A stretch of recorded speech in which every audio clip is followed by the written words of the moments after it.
कर्तरी म्हणजे कर्त्याला प्रत्यय नाही, कर्मणी म्हणजे कर्माला प्रत्यय नाही आणि भावे म्हणजे दोघांना पण प्रत्यय, कर्त्याला आणि कर्माला पण शेवटी एक मात्रा असतो. आता कर्तरी प्रयोगाचं उदाहरण, समीर चित्र रंगवतो.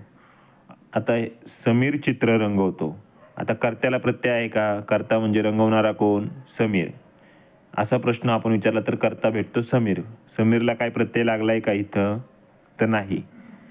आता काय रंगवतो? चित्र. चित्राला हे झालं कर्म. ह्याला काय प्रत्यय लागलाय का मला सांगा? तर नाही. आता दुसरं उदाहरण बघा कर्मणी प्रयोगाचं. रंगवणारा कोण? समीर. आता आपण सेम प्रश्न जर क्रियापदाला विचारला, रंगवणारा कोण? तर समीर. आता समीरला प्रत्यय लागलाय का? सला नाते विभक्ती प्रत्यय ने लागलाय म्हणजे.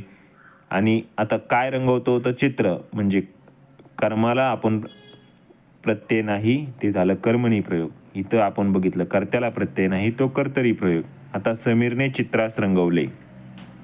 आता काय रंगवले? चित्रास. रंगवणारा कोण? समीर. म्हणजे कर्ता आणि कर्माला ने स विभक्ती प्रत्यय लागलेला आहे आणि शेवटी एक मात्रा आहे क्रियापदाला, ते झालं भावे प्रयोगाचं उदाहरण.